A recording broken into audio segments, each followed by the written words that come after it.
A very good afternoon, friends. Myself Swati Sharma.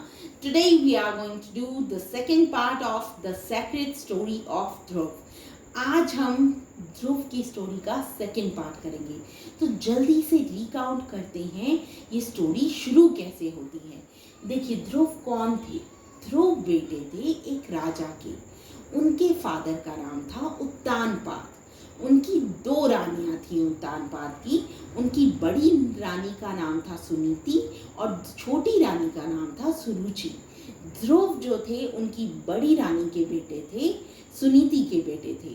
देखिए, अब होता क्या है स्टोरी में. ध्रुव अपने पिता का प्यार पाना चाहते हैं, वो उनकी गोदी में बैठना चाहते हैं, लेकिन सुरुचि उनको उनके फादर के क्लोज नहीं आने देती थी. वो नहीं चाहती थी कि उत्तानपाद का प्यार ध्रुव को मिले. देखिए, जब ध्रुव ने ये अपनी पीड़ा जो थी वो अपनी मदर को बताई, यानी सुनीति को बताई, तो उन्होंने उसे कहा कि तुम्हें भगवान को प्यार करना चाहिए. जो असली फादर हैं वो भगवान हैं. वर्ल्डली फादर नहीं है. भगवान जो हैं वो असली फादर हैं. तुम्हें उनका नाम लेना चाहिए. जब ध्रुव ने ये सुना, वो सीधे जंगल चले गए. जंगल में उन्हें नारद मुनि मिले. नारद मुनि ने उन्हें कहा कि उन्हें मेडिटेशन करनी चाहिए, मतलब ध्यान लगाना चाहिए, और साथ में तपस्या करनी चाहिए. साथ में उन्होंने उसे ध्रुव को एक मंत्र दिया. तो ध्रुव ने क्या किया. ध्रुव ने बहुत कठिन पिनेंस किया. मतलब पिनेंस क्या होता है, तपस्या की. इतनी तपस्या की जितना कोई इंसान, छोटा बच्चा नहीं कर सकता. बहुत ज़्यादा तपस्या की. तो क्या हुआ, भगवान उससे खुश हुए. भगवान ने उनको दर्शन दिए. जैसे ही भगवान ने उन्हें दर्शन दिए, वो उनको देखकर मंत्रमुग्ध हो गए. अब करते हैं शुरू सेकंड पार्ट. देखिए, the Lord touched the child's head with his conch. भगवान जो थे उन्होंने उसका हेड, ध्रुव का हेड टच किया कौन से. कौंच क्या होता है, शंख से. And this gave Dhruva power to express this in words. इससे ध्रुवा के अंदर एक पावर आई, एक शक्ति आई अपने वर्ड्स को एक्सप्रेस करने की.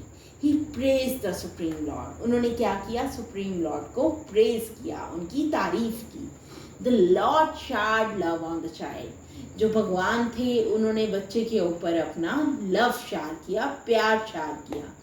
The Lord granted the child his desire and also a permanent place of residence in the constellation of stars known as ध्रुवमंडल. देखिए, भगवान ने ग्रांट किया ध्रुव को उनकी डिज़ायर, मतलब उनके फादर के क्लोज लाने की जो उनकी डिज़ायर थी वो ग्रांट की, और उनको एक परमानेंट प्लेस दिया of residence in the constellation. Constellation क्या होता है, स्टार्स का ग्रुप.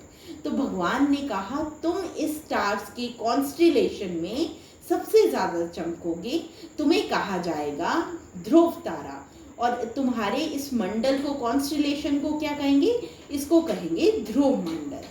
देखिए, Narada explain that this sacred story increases devotion. अब हम बात करते हैं मॉरल की. देखिए, जैसे नारद जी कहते हैं कि ये जो सैक्रेड स्टोरी है ये क्या करती है, ये इंक्रीज करती है डिवोशन. हमें डेडिकेटेड होना चाहिए भगवान के प्रति. देखिए, king Uttanapada realised his folly. अब आगे चलते हैं. किंग उत्तानपाद जो होते हैं वो रियलाइज करते हैं अपनी फॉली. उन्हें अपनी गलती रियलाइज होती है कि वो अपने बेटे को प्यार नहीं दे रहे हैं. He felt sorry for his actions. उनको अपने actions का sorry feel होता है. Uttanpad welcomed his son in the palace. अब वो अपने सन को वापस वेलकम करते हैं पैलेस में, by taking him in his arms. वो उनको वेलकम करते हैं अपने पैलेस में अपने आर्म्स में लेकर. ध्रुव became the king and ruled for many years. उसके बाद ध्रुव जो थे वो राजा बन गए और उन्होंने बहुत साल तक राज्य किया और बहुत अच्छे से राज्य किया, सबकी भलाई की. और इस तरह से इस स्टोरी का मॉरल क्या है, इस स्टोरी का मॉरल ये है कि हमें भगवान के प्रति डेडिकेटेड होना चाहिए, भगवान की तरफ ध्यान लगाना चाहिए. जो वर्ल्डली रिलेशंस हैं वो एक्चुअल नहीं है, भगवान के साथ जो रिलेशन है वो एक्चुअल है. उस पे हमें कंसंट्रेट करना चाहिए. So friends, that was all about it. I hope you enjoyed the stories and learned a moral from the story. Thank you.